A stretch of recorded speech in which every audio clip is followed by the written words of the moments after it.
আমরা নবরাত্রির প্রথম মায়ের নবরাত্রির এক রাত্রি মায়ের প্রথম রূপের কথা বলেছিলাম। এখন আমরা নবরাত্রির দ্বিতীয় রূপের কথা বলবো। মায়ের যে দ্বিতীয়তম রূপ, তার নাম হচ্ছে ব্রহ্মচারিণী। মা দুর্গার দ্বিতীয় রূপ হলো ব্রহ্মচারিণী। ব্রহ্ম মানে তপস্যা। কথায় আছে বেদস্তত্ত্বং তপো ব্রহ্ম। ব্রহ্ম শব্দের অর্থ হলো বেদ, তত্ত্ব এবং তপ। তত্ত্ব মানে জ্ঞান। মায়ের রূপ জ্যোতিতে মহিমামণ্ডিত। মায়ের ডান হাতে জপের মালা এবং বাম হাতে কমণ্ডলু রয়েছে। পূর্বজন্মে মা হিমালয়ের কন্যা ছিলেন। তখন তিনি ভগবান শঙ্করকে প্রতিরূপে লাভ করার জন্য নারদের পরামর্শে কঠিন তপস্যা করেছিলেন। মা সহস্র বর্ষ ধরে মাত্র ফলমূল খেয়ে জীবন ধারণ করেছিলেন। খোলা আকাশের নিচে গ্রীষ্মে, বর্ষা ও শীতকালে তপস্যা করে দিন কাটিয়েছিলেন এবং কঠিন উপবাসও শুরু করেছিলেন মা। এই তপস্যার পর তিনি ৩ সহস্র বছর মা মাটিতে ঝরে পড়া বেলপাতা খেয়ে মনে প্রাণে তিনি ভগবান শঙ্করকে উপাসনা করতে থাকেন। এরপর মা সেই বেলপাতা খাওয়াও পরিত্যাগ করলেন।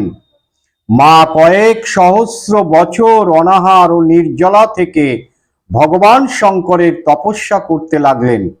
সেই সময় মায়ের একটি অন্য নাম হয় অপর্ণা। তাহলে মায়ের নাম কেন অপর্ণা হয়েছিল তা জানতে এই ভিডিওটা দেখুন। মাতা ব্রহ্মচারিণীর কয়েকশো বছর তপস্যায় পূর্বজন্মের শরীর কৃশ এবং ক্ষীণ হয়ে গেল।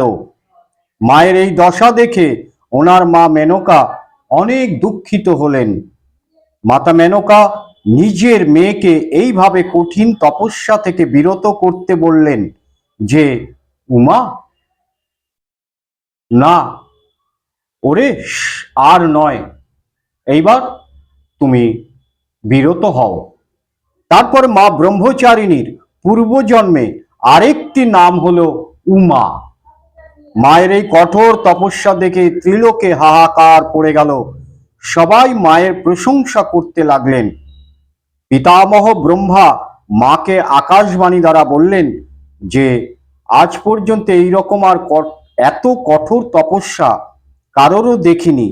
আমি এবং সবাই অনেক খুশি, তাই তোমার মনস্কামনা সর্বতোভাবে পূর্ণ হবে।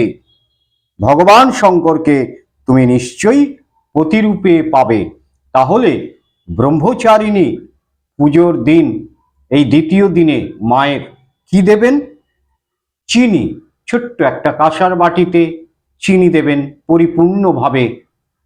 আর যারা তুলা রাশি তারা অতি অবশ্যই এই দিনটাতে বিশেষভাবে পালন করবেন, মায়ের আরাধনা করবেন।